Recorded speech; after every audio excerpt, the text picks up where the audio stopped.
All right, and we are live.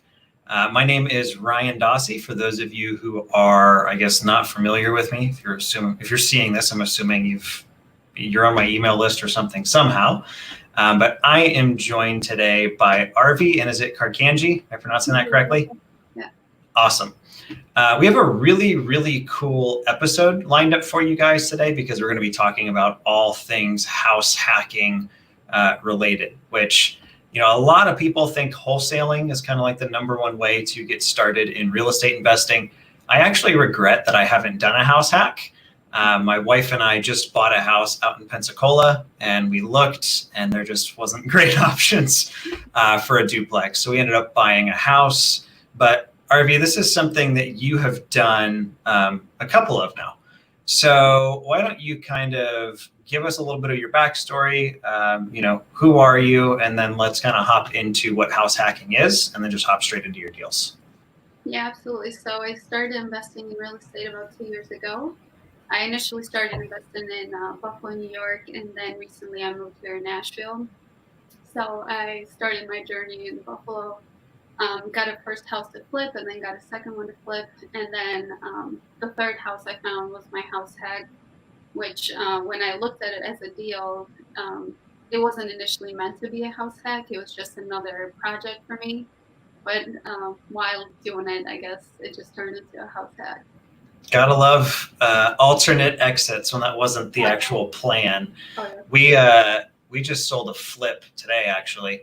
That was originally a rental that was vacant, was in really nice shape, and we were like, let's throw it up and see what happens. And we netted 56 grand on something that we planned on keeping as a rental. So yeah, never upset about kind of a quick pivot. So for anybody who hasn't heard the term house hacking, what it effectively means is you are typically buying a duplex, triplex, or quad, so 2 to 4 units together. And kind of the strategy behind that is because it's still residential, you're able to get an FHA or a conventional mortgage, meaning you could get into one of these for as low as 3.5% to 5% down. So like back in Indianapolis, duplexes often go for like sub 150. So you're talking like 6-7 grand to get into a property that you have a tenant in. Now, kind of the goal with a house hack is that your tenant is going to pay the bills. So that's going to be like your mortgage, taxes, insurance, and I believe in the case of your first deal, even almost all of the utilities. It's a really, really cool strategy. I have a friend of mine in LA that does this primarily with luxury duplexes.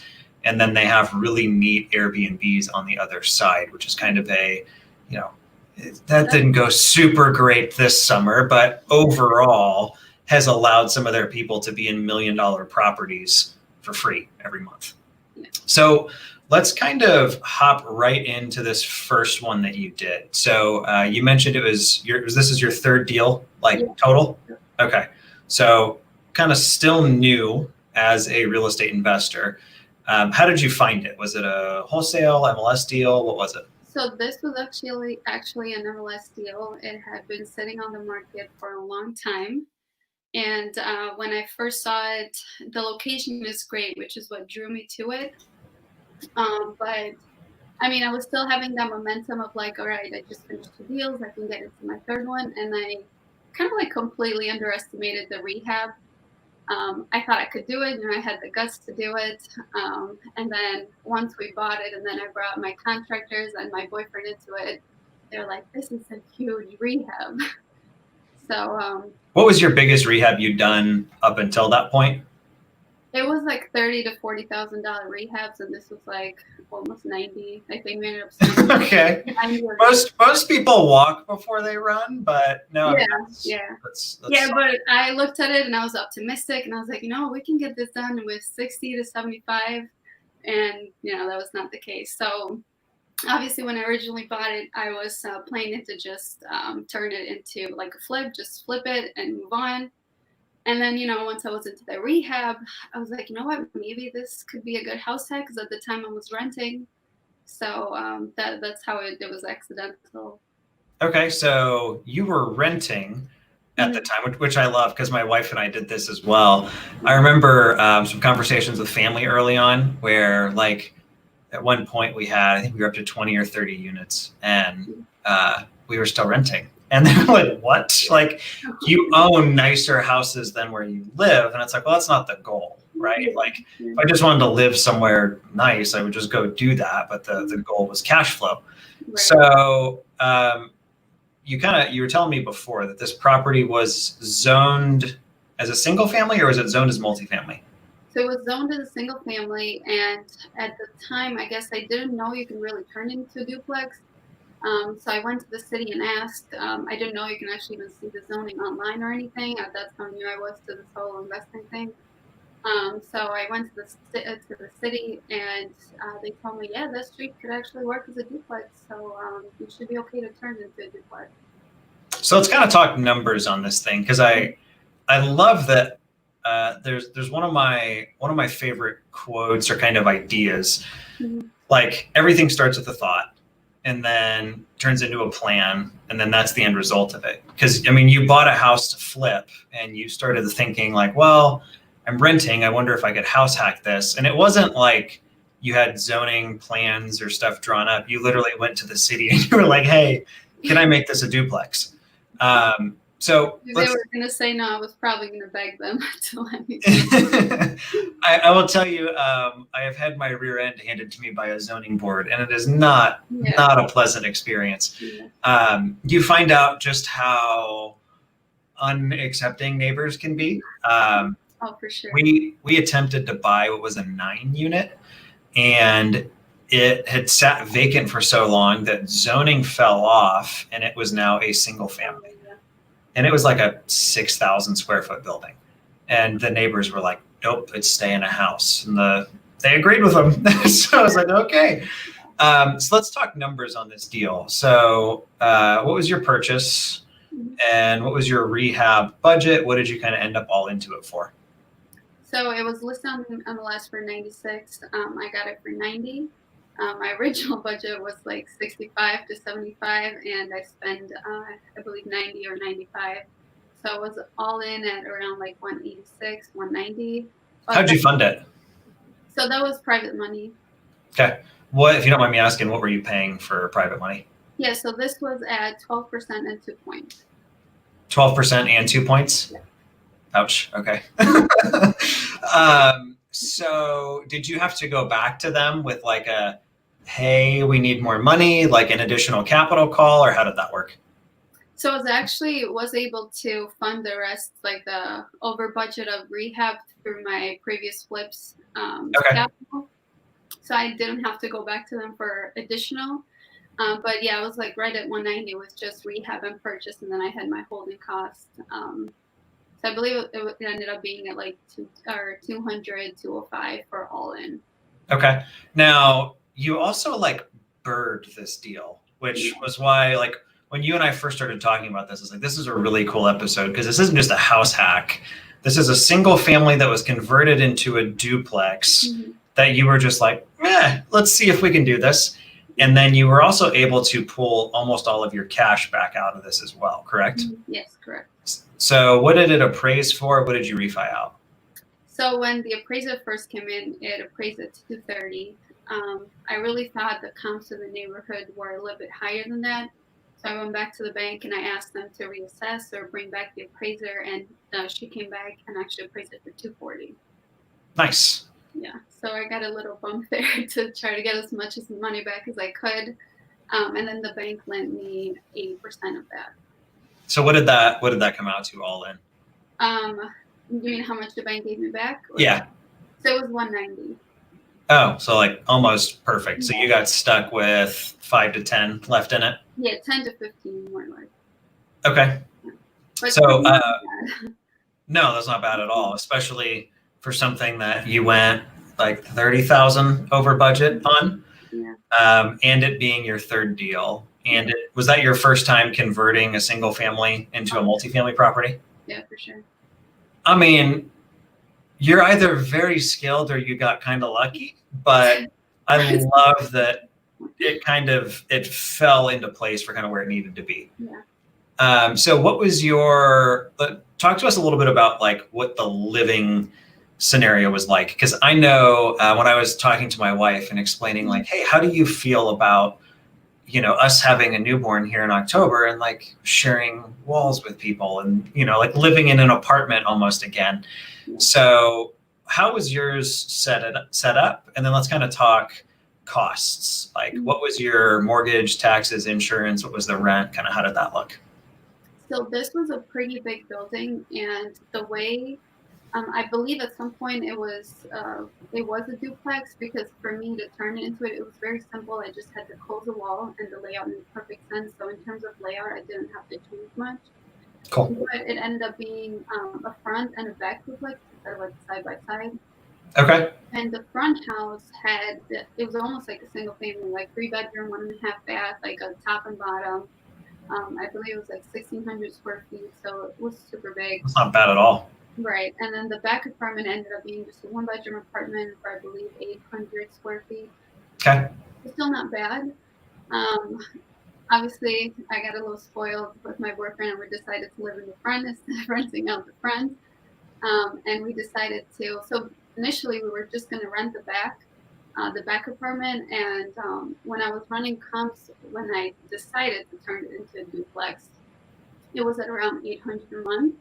It wasn't going to be terrible. It was going to cover some of the costs, but not everything. And then when the rehab was done, the comps actually went up, and the location is so great. It was like right downtown Buffalo, walking distance to everything.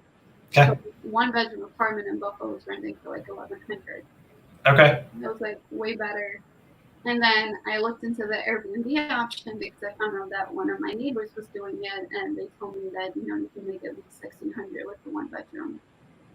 So is that what you guys ended up doing? Was Airbnb-ing it out? Yeah. So we decided to Airbnb it. Sweet. All right. So you're getting 1,600, plus or minus a month on average. What was your total, like mortgage, taxes, insurance, all that? What did that look like? Right. So my mortgage ended up being $1,235, 07 cents, something like that. My monthly taxes. So the taxes in that area actually were really low. I was only paying like $900 a year for taxes. Okay. So I guess divide that by 12.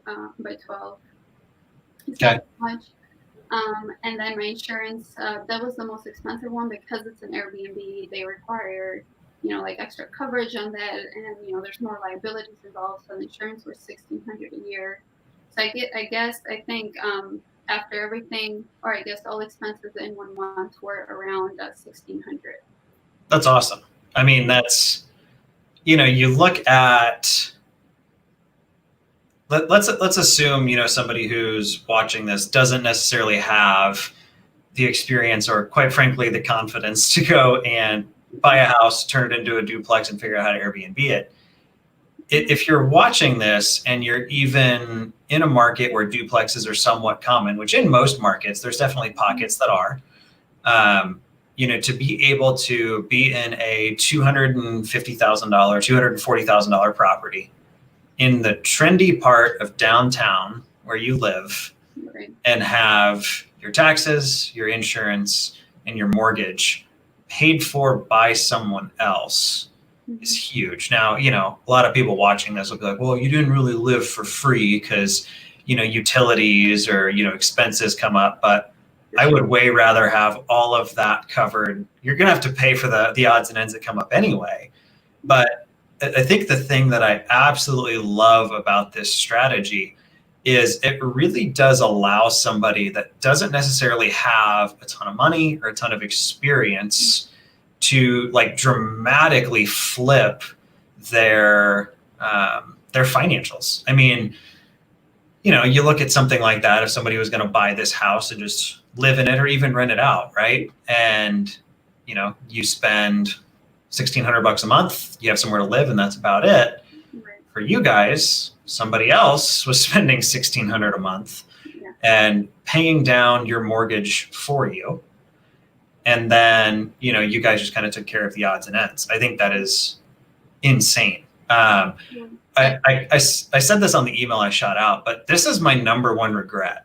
Because when I first moved to Indianapolis, I was looking at duplexes, and I'll be blunt. I'm not too prideful to admit my own stupid logic, but I was like, I'm out of the apartment phase. Like I've been in, and now we own all these units. We're PCSing to Florida, and I'm looking at duplexes, and my wife's like, no. I was like, okay, all right. Now she's out of it.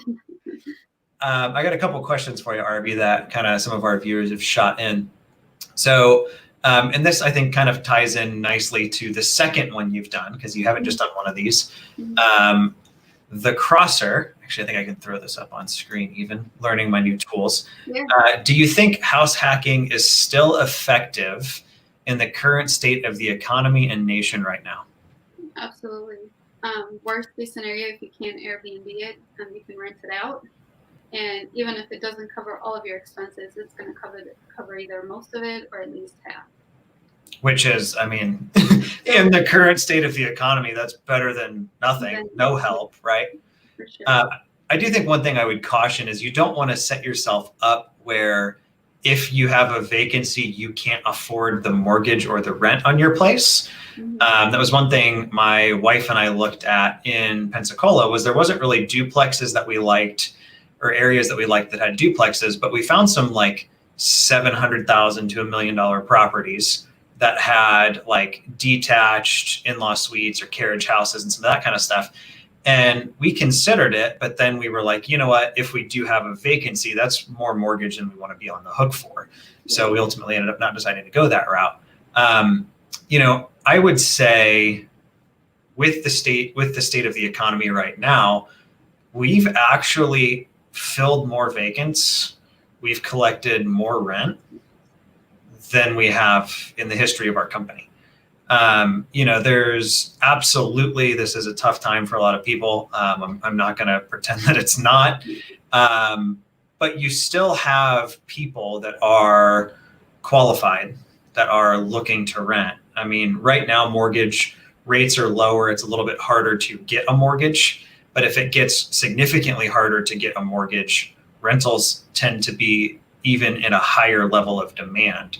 So I would say if you're watching this and you're scared about or nervous about kind of where the economy's at, being able to almost live for free and get started in buy and hold investing is, huge. Drew showed up just with some support, Arvi. He said, you've got this. John Hauer, welcome, man. Thanks for checking it out. And similar to Ron. So on this first one, how long did you guys live there for? We actually didn't live there for too long because that's when we decided to move to Nashville. But we moved. What was that decision? What made you there's a lot of reasons I would move from the Northeast out, right? Similar why I went from the Midwest to the West Coast. But what made you guys move from Buffalo to Nashville? Honestly, it was real estate, and it was kind of accidental too. My brother's birthday was in September, and I kind of surprised him on a birthday trip down here. And when I moved here, I just saw all of these cranes and buildings. Real estate was just crazy booming here. And called my boyfriend. I said, we're moving here. And he was like, you're crazy, because we just had finished the rehab at the Duplex. So we had finally moved in. I think it was just a month at that point. And he was like, what do you mean? Like, we gotta move again? But it was like the best decision we made. What did you guys end up doing with that property? Do you still own it? Did you sell it? We do. I was actually Airbnb-ing it up to recently. Okay. Just actually got both units rented out for like long-term rentals. Just because obviously with the COVID-19 going on, Airbnb was kind of, not shut down, but like significantly lower. Not as hot as it was. Yeah, for sure. What are you guys getting in rent on that now? So actually, I think we might be even doing a little bit better. I've rented the back apartment, the 1-bedroom, like fully furnished, for $1,500. Okay. And the front for $1,650. So. That's awesome. Congrats for you guys. That's huge. So let's kind of fast forward to where you're at now, because you guys are in Nashville now, and you guys started another one of these, but why don't you walk through like what this one's zoned as, the layout, because this one's a little bit different. Yeah, for sure. So when we decided we were going to move here, both of our decision was, okay, we got a house back again because this is amazing. We're not paying anything, and we're too spoiled to go back to renting and all that stuff. So we were looking into houses to buy. We found a single family. Now prices in Nashville and Buffalo are completely different. The price range here for a duplex, it's like 400,000 minimum. So, the price, we couldn't afford a duplex. But we're trying to see, okay, maybe we can do a single family because it's just the two of us, so we don't need that much space where we can make it work to also house hack either rehab or, Airbnb or long-term rental. So we found this house. It was again on the market because being so far, it was just not feasible for us to try off market. And we did look at a couple from wholesalers that I tried to connect with here, but it just wasn't really making sense in numbers wise. Okay. We found this house, which is again close to downtown because Airbnb here is where you want to be. Everybody knows just the downtown in Nashville. Got to be able to walk to the, I don't know what that little square is called, but with all the Broadway. honky tonks. Broadway. Thank you. Yeah. So it's actually not walking distance. Here in Nashville, it's very hard to walk anywhere. And if you're, walking distance from Broadway, you're looking at $1 million houses. But we were able to find this one.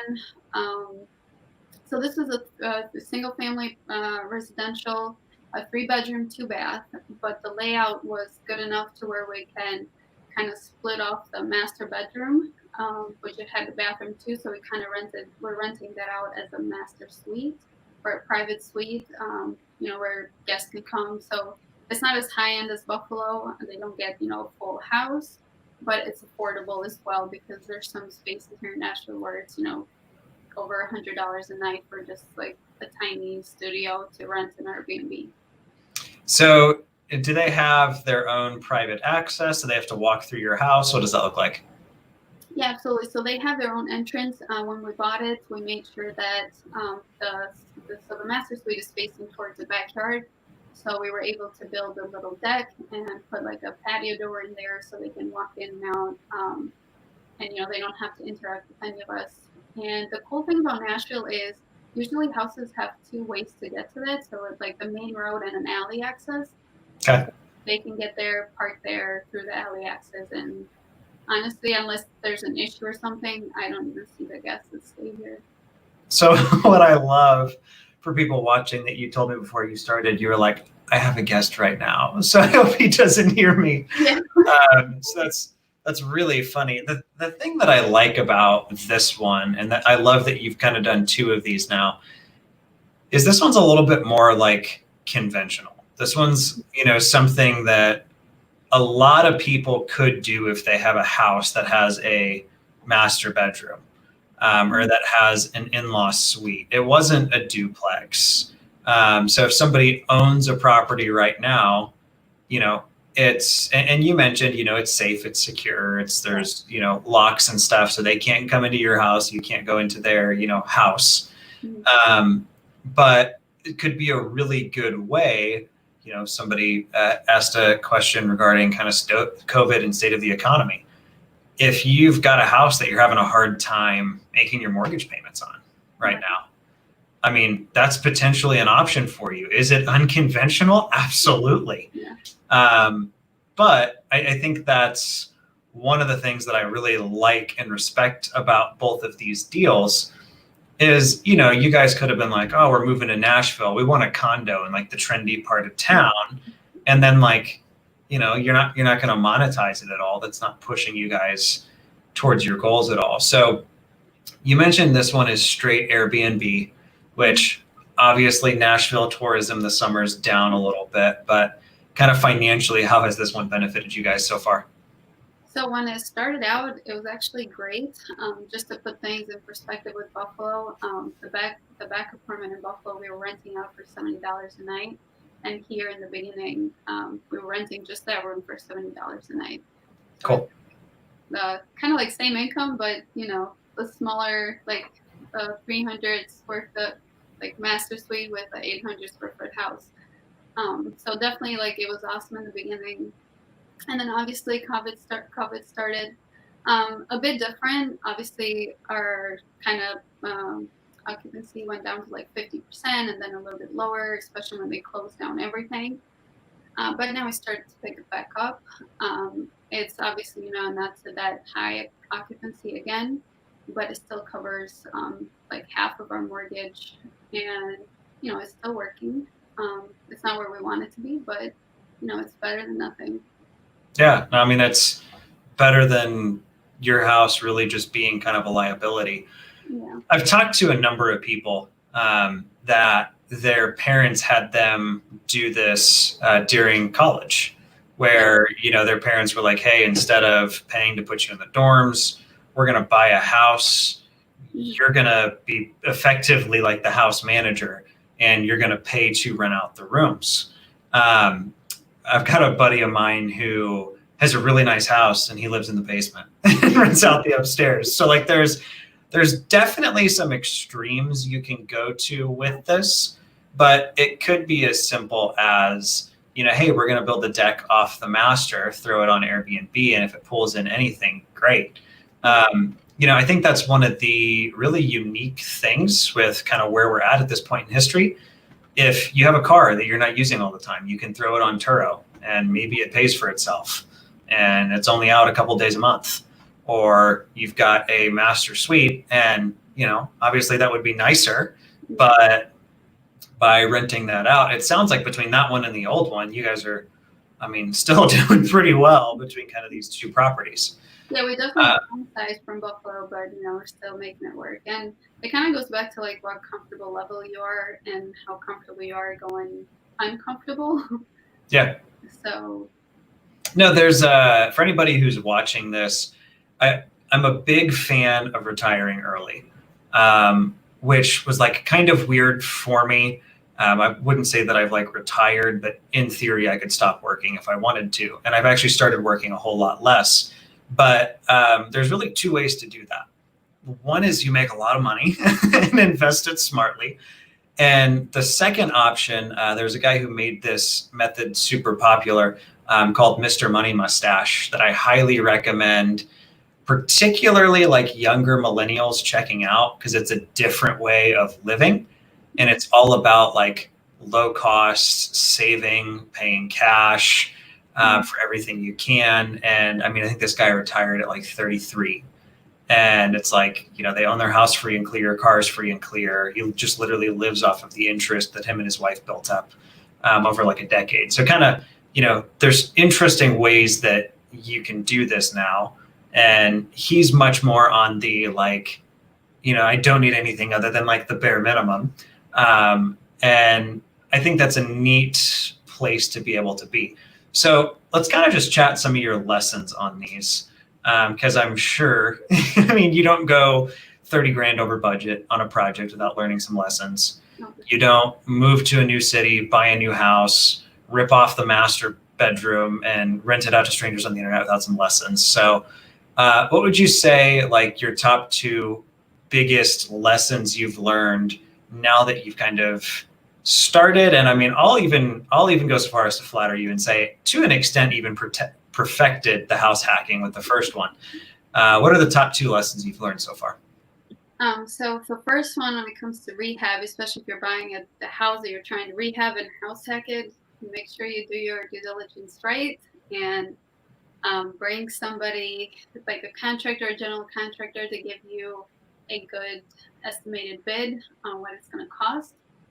And I got a little bit lucky on mine into turning that duplex where it was allowed. But if that's something you're trying to do, turn a single family into a duplex, I would highly suggest before you even buy it to go to the city and make sure. Yeah. get your zoning and everything squared away before you spend money on something and hope that they're like, yeah, that's fine. Because in a lot of markets, it's like zoning committees and meetings and all of the concerned neighbors show up and you have to present slides on why and all that. So one of them, and it was a flipper that was trying to do a parking pad because it was only street parking, and the neighbors just ripped him apart. And they're pretty brutal. Yeah, and I was like, wow, I did not know neighbors could be so invested in their own street. I wouldn't have cared, honestly, but It was, yeah, of course they denied the variance on him, but Live and learn, right? yeah. What would you say was your second lesson that you've learned from doing The these? second one, I definitely say to have savings, especially on a time like this where you don't know what's going to happen. And it kind of goes back to what you said. Make sure you can afford the mortgage, even if there wasn't, an Airbnb option or a rental option, because you can get yourself into, big trouble. So definitely saving. Yeah. No, it's huge. I had a buddy of mine back in January or February actually of 2020 that was like, hey, you don't have nearly enough cash on hand. You need to start to stockpile some cash. Because I was somebody that was just always constantly, investing back into my portfolio or my companies or, equipment, whatever it was. And I was like, okay, I'm so thankful that I took his advice to heart. Because March rolled around and I was like, dude, you're the smartest person I know, right? Like, Yeah. had we not had that conversation, I would have been sweating pretty hard. Alan said that he agrees with you on being able to fill properties if you need to. Anytime he's rehabbing a property, people swing in and ask if it's something he's going to be renting out. Yeah. People always want particularly nice, newly renovated units. So if that's what you're bringing to the market, you're normally not going to have that hard of a time filling it.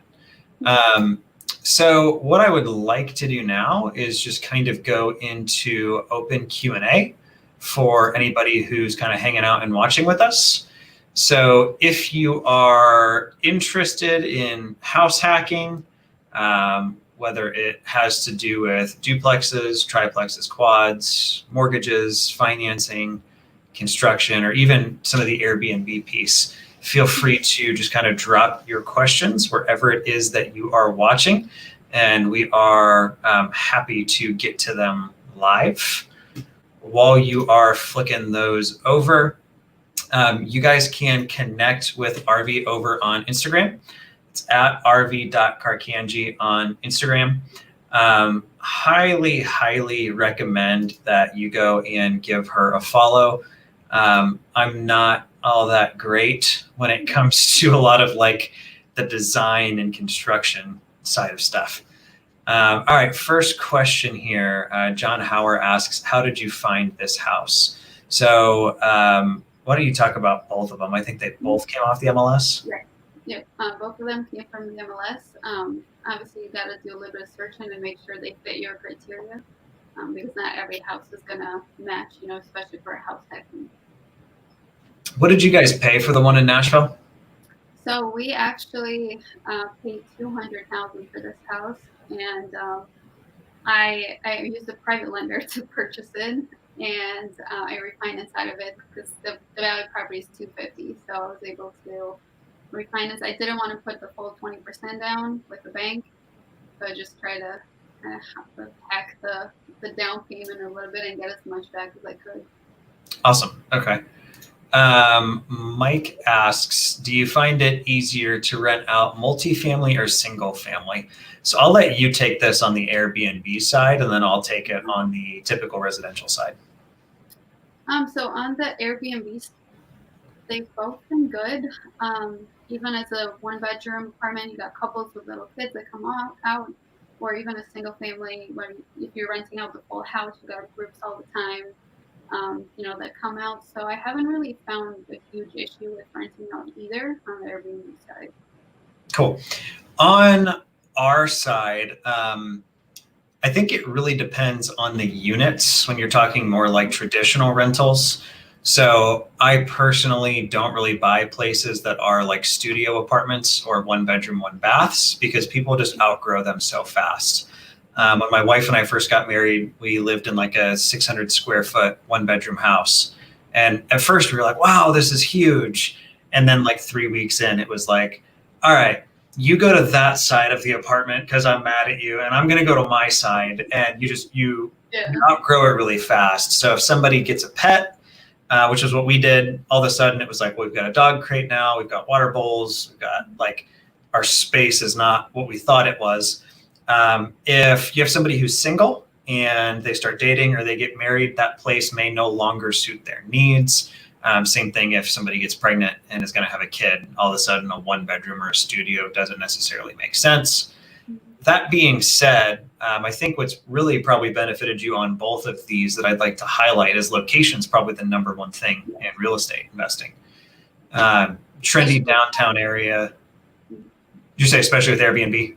Yeah, when you're house hacking with Airbnb, location is really key. Yeah, I mean, nobody wants to be like in Nashville, but have a 45-minute drive to make it to the property or to be able to go anywhere. So, Mike, I would say on our end, we typically have less turnover when it comes to single family and small multifamily, and we tend to have the highest amount of turnover in like larger apartments, things of that nature. I think it's a lot easier to Airbnb out like a side of a duplex or part of a house than like one unit in a complex. There was a Bigger Pockets podcast a while back, though, where a guy had, I think, a 16 unit in Memphis and converted the entire thing to kind of like an Airbnb motel. And that really kind of popped off for him. So if you have a property that you're struggling to cash flow on, it's definitely worth looking into. My one kind of caveat would be I don't like having one of my businesses dependent on somebody else's businesses. And kind of on that Airbnb note, there was an Instagram friend of mine who had, I think it was 6 or 7 condos in Hawaii, and Honolulu, their legislation changed and short-term rentals were no longer allowed. I think it's now 31 days.